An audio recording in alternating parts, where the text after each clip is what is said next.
All right, let's just jump right into it. There's this feeling, right? I bet a lot of you know exactly what I'm talking about. You look at your job, you look at your salary, and on paper, everything seems like it's going great. But then you peek at your bank account, and the story is completely different. The numbers just don't add up. So what's going on here? Well, today we're going to pull back the curtain and see exactly why this happens.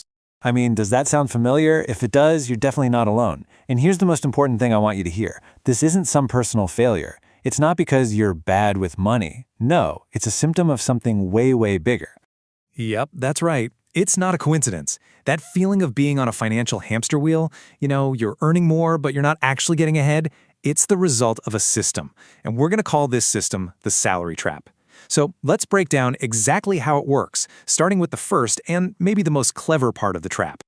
Okay, so trap number 1. This is all about perception. It's designed to make you feel like you're doing well, to make you feel prosperous, all while making sure you never actually build any real lasting wealth. And to really get our heads around this, let's meet someone who's living this every day. So let's talk about Sarah. She's 34 years old. She's pulling in $85,000 a year, which, by the way, puts her in the top 20% of earners in the country. I mean, by all accounts, she should be feeling pretty rich, right? Or at least financially secure. But she doesn't. Not even close. And here's why. So every 2 weeks, that direct deposit hits. Boom! Over $3,000. And that feels good, right? It's a solid number, a really respectable paycheck. But this right here, this is where the illusion starts. And just like that, poof. Before Sarah can even think about what to do with that money, a huge chunk of it is just gone. Over $750 vanishes into taxes. This is the first little slice. It's a process we can call fragmentation. Your money gets carved up before you even get your hands on it. And believe me, this is just the beginning. And then look at where the rest of it goes. It's almost automatic, isn't it? The system doesn't politely ask Sarah, hey, what would you like to do with your hard-earned money? Nope, it's already been claimed. Rent eats up almost half of what's left. Then comes the car, gas, food, all the bills and subscriptions, and that tiny, tiny little sliver at the end, $48. That's what she has left after 2 full weeks of work. $48. And this is the absolute core of the illusion. See, Sarah has a decent car. She has a nice enough apartment. She can go out to eat. The system gives her just enough comfort, just enough of a lifestyle to keep her from asking that one really dangerous question. Why am I not building any actual wealth? She's got all the appearances of prosperity, but none of the real ownership that comes with it. All right, so that's trap 1.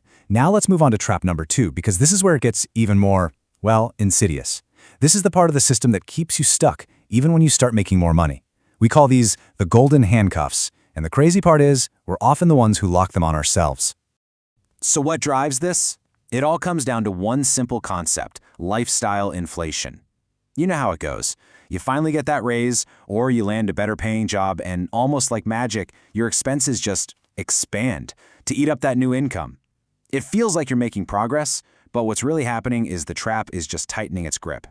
And you can see exactly how this plays out. You're making 60 grand, so you think, okay, I can afford a nicer apartment, a newer car. Then you hit 90,000 and it's like, well, now I need an even better car. And hey, we deserve a nice vacation. And this thing scales all the way up.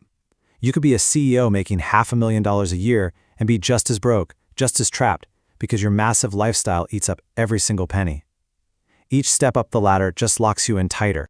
And this really gets to the heart of the paradox, doesn't it? You think that raise is buying you more freedom, but what it's actually buying is a bigger, more expensive set of obligations. You're not free anymore because now you need that specific high salary just to keep the whole thing from collapsing. You're stuck.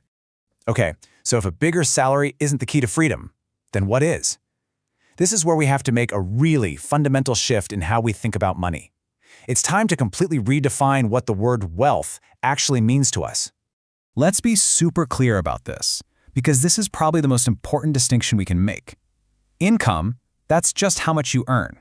It's temporary. It stops the second you stop working. It's what pays for your lifestyle. But wealth is what you own.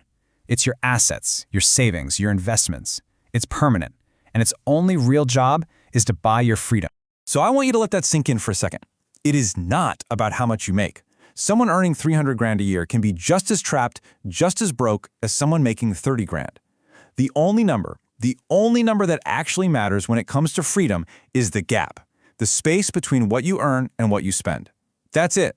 And the entire system we've been talking about is engineered to keep that gap as tiny as possible. So, I have a question for you, and I want you to be really honest with yourself for a second. If your paycheck just stopped tomorrow, how long could you survive? How long could you keep your current life going? A couple of months? 1 month? A few weeks? Look, if your answer was a little scary, you're in the majority.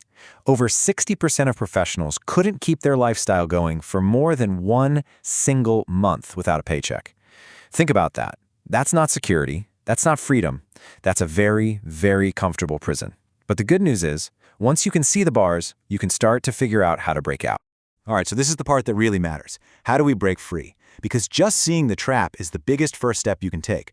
This isn't about being a financial genius or getting lucky. It's just about being aware and taking a few very specific, very intentional steps. So, let's go through the playbook. Okay, here it is. 4 simple steps. Number 1, you have to make that mental shift we talked about. Stop confusing your salary with actual wealth. They are not the same thing. Number 2, your new number 1 goal is to attack the gap.